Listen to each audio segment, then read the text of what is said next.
Have we ever reacted to Odin's Men before? No. Okay, well, we are now. This is the neighborhood, and you are not welcome. That's why I need to be here. Most sumo wrestlers are actually... Right. If you're cis and you won't date trans folks, Wow. you're transphobe. Uh-huh. Now, if that made you mad, maybe it's your prejudices that you need to probe. Gosh, that's right. But I know you think you could sing, but you can't. So stop trying to use it to make fun of women by calling them transphobes. You sound like a goat, dude. To your overall health and well-being. With that in mind, I'd like you to hear from a patient of mine, Rue, and her father, RC. Hi, my name is Rue. I use she, her pronouns. I started trans... Cows go. No, silly. Cows go moo. What the fuck is going on in the world? Sound insane. Do you realize that? All right, let's stop the presses here. This individual, the human on the screen, is a trans woman with a swinging Johnson, okay? So set the stage so we understand what we're listening to. If you see me in all purple and pink, which is how I dress most of the time, and you don't know I'm gay, that's on you. That said, sometimes you gotta pull out the big guns. I'm sorry, but if you see me in this jacket and don't get that I'm a lesbian, that is 100% on you. All right. Oh.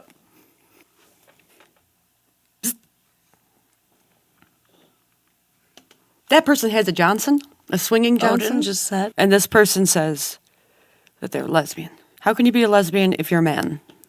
You can't. You can't be a lesbian if you're a man.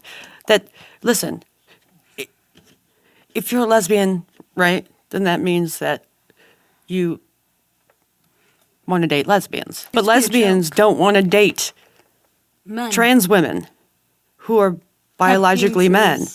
So you're being a predator. It used to be a joke when, like, a guy would find out you were a lesbian. He'd be like, "Oh, I'm a lesbian too, trapped in a man's body." Yeah, no, trans women are saying this shit. It used to be a joke.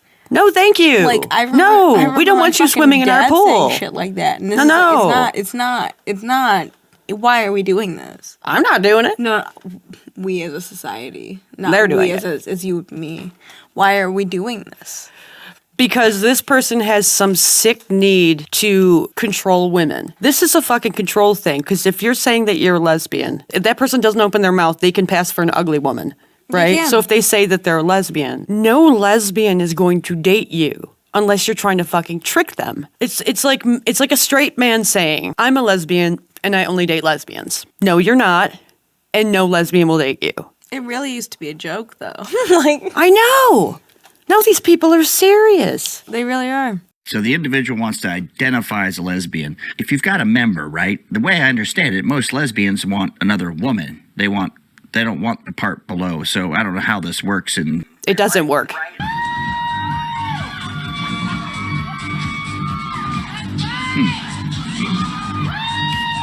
We did get a letter from Voss, and basically they're telling me that I'm inciting, I'm a liar, but they will give me $700 back, and I should take down my social media post because I'm towards gays and towards Brian and his work, the other workers, and they don't want to work this week because of me.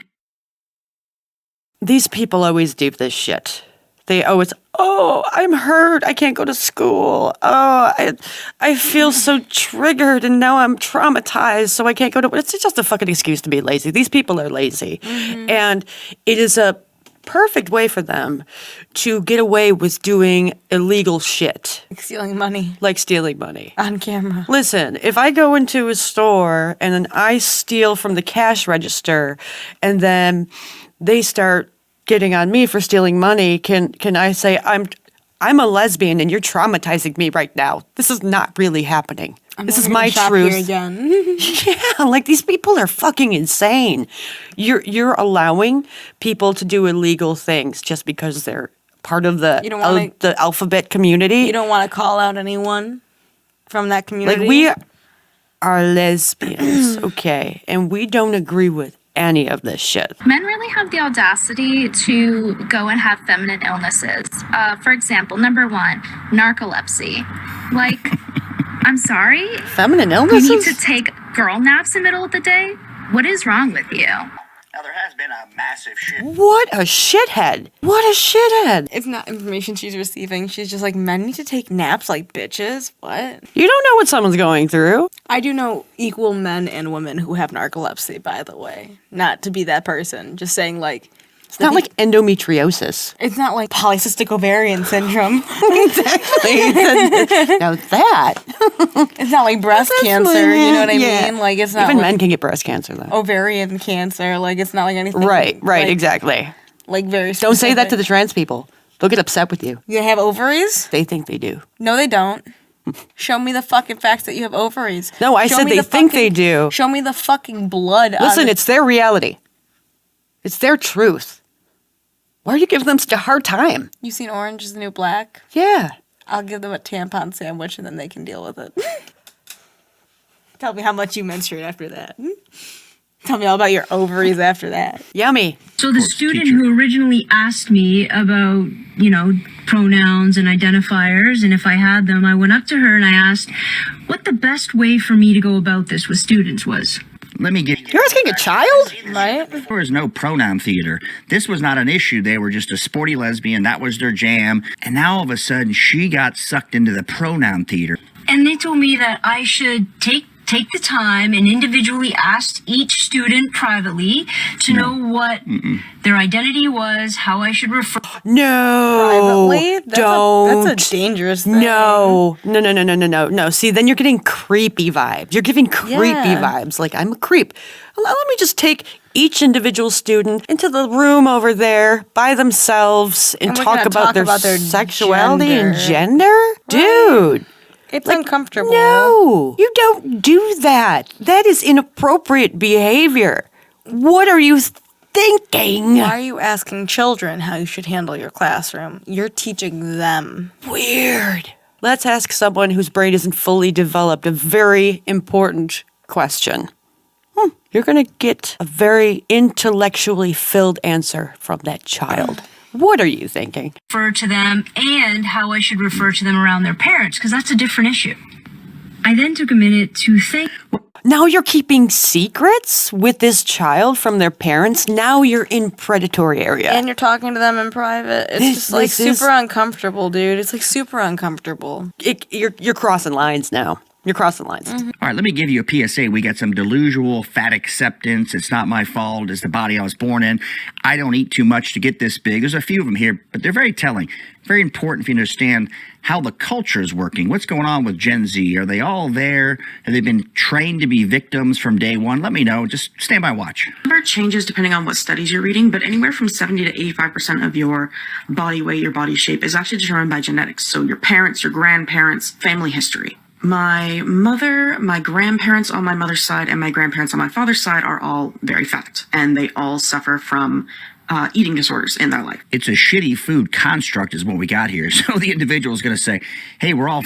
As someone who has been 230 pounds at her heaviest, and now I'm clocking in anywhere from, like, let's say 160 to 170. So I'm from morbidly obese to, like, relatively just, like, overweight.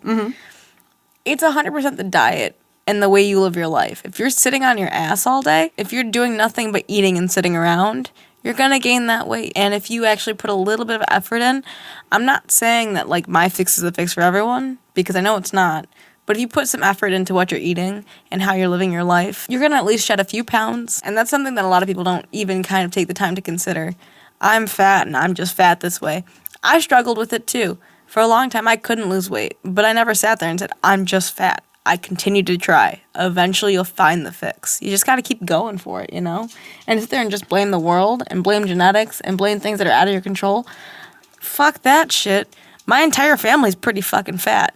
The only people that aren't are me and my little brother. You know why? Because we want to break the fucking stupid cycle. There's become a trend of voiding out any accountability. It's in the alphabet mafia arena. It's in the overweight arena. Yeah. It's kind of everywhere right now. It's just a lot of people complaining and not doing anything about it, just passing the blame on to someone else, something else. It's not them, it's everyone else. And it's incredibly unbeneficial for the person who's doing the complaining because their issue is never going to change. It will always stay the same because they're not taking accountability for their own actions. Like I've always said, you can change yourself, but you can't change the world. You can't change the people around you. You can only change yourself and how you deal with things, how you live your life and all that shit. So this whole fad about not taking accountability, it's sad.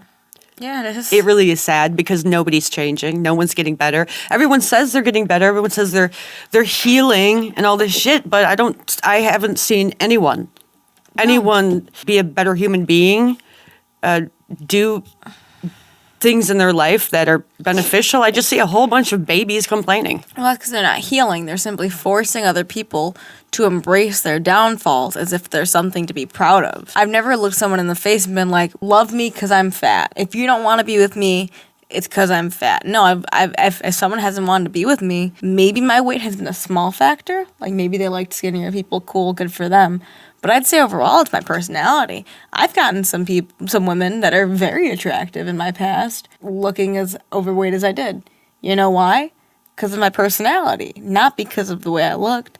And if you're going to sit there and blame the world, I can already tell your personality is shit. Because if you're not going to take accountability for even the way you look or have any self-remorse for the things that you're doing with your own body, how are you going to take any accountability? How are you going to care about me? How are you going to take care of anything? And how are you going to be in relationships? In a relationship. I mean, that's very telling of how your relationship will be. Listen, if you guys get into a fight, if they do something wrong, it's your fault. And it's not even just with a romantic relationship.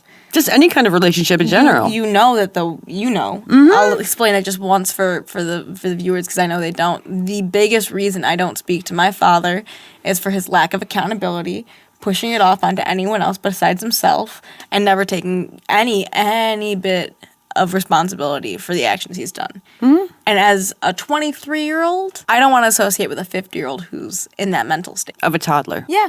If you're not going to take any accountability, not any whatsoever. If you're a person like that who can't take accountability and just blames everybody else or everything else, the good people in your life are going to scatter. And bad people are going to gravitate towards you. The next thing you know, you turn around and you get a whole bunch of assholes around you and you're like, why? Why am I always around assholes? And you're going to blame them when really it's you. You're enticing it. You're craving it. You're calling it. You're begging for it. Yeah, I don't think these people actually do want to change. I think they like to marinate in their own misery. Yeah. These people have nothing but time to change. They have nothing but tools and time to change. And I guarantee you people who they lost who cared about them, who said you need to do better. They just fucking won't. I know. It's not just Gen Z. It's fucking baby boomers.